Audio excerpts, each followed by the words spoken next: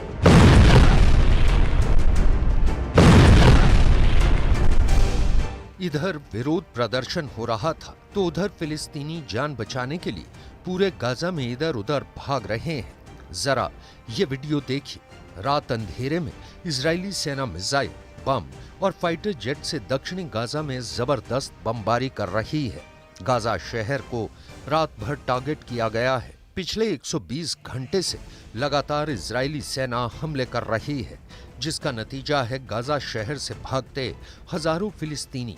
जरा देखिए, कब्रिस्तान बन चुका गाजा शहर के लोग कैसे जान बचाकर भाग रहे हैं। बम, धूल के गुबार और उनके बीच से भागते हजारों फिलिस्तीनी अब उन इलाकों की तरफ भागने को मजबूर हैं जहां इजरायली सेना इन्हें भेजना चाहती है। हजारों फिलिस्तीनी हमास और इजरायली सेना के बीच फंस गए। हमास ने फिलिस्तीनियों की बस्ती के बीच अपने अड्डे बना लिए हैं, जहां से वो इजरायली सेना पर हमला कर रहे हैं, जिसकी वजह से इजरायल के पलटवार के दौरान निर्दोष फिलिस्तीनी भी मारे जा रहे हैं। इजरायली सेना ने फिलिस्तीनियों को तुरंत गाजा शहर खाली करने का आदेश दिया है, जिसकी वजह से भगदड़ मची हुई है।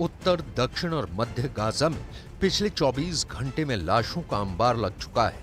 हालात ये हो गए हैं कि दक्षिणी गाजा से लेकर उत्तरी गाजा तक इजरायली सेना ने जमीन से ज्यादा आसमान से बम बरसाना शुरू कर दिए हैं, जिसका तोड़ हमास के लड़ाकों के पास नहीं है। जरा इन तस्वीरों में देखिए गाजा पट्टी में भीषण बम धमाकों के बाद क्या हाल हुआ है।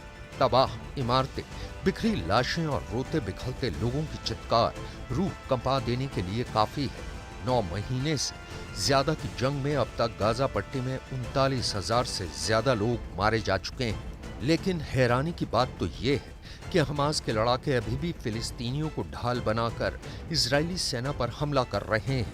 यही वजह है कि इजरायल के जबरदस्त हवाई हमले में इतने ज्यादा फिलिस्तीनी मारे जा रहे हैं। इस एनिमेशन से इजरायल के इस हवाई हमले को समझिए। A young man was walking.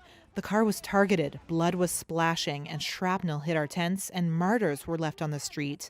We screamed, "We need an ambulance." We put them on carts and rickshaws, and the ambulance came after a while. Israeli सेना जमीन और आसमान से भयंकर हमले हमास पर क्यों कर रही है? इसका जवाब है हमास के लड़ाके 9 महीने बाद भी इजरायली सेना पर भीषण हमले कर रहे हैं। इस वीडियो में साफ देखा जा सकता है कि हमास के लड़ाके इजरायली टैंक और बुलडोजर और बख्तरबंद वाहनों पर बेहद पास से घातक हमले कर रहे हैं। हमास के दावों के मुताबिक उसकी अल कसम ब्रिगेड के लड़ाकों ने पूर्वी रफ़ा शहर में इजरायली सेना पर हमले किए हैं।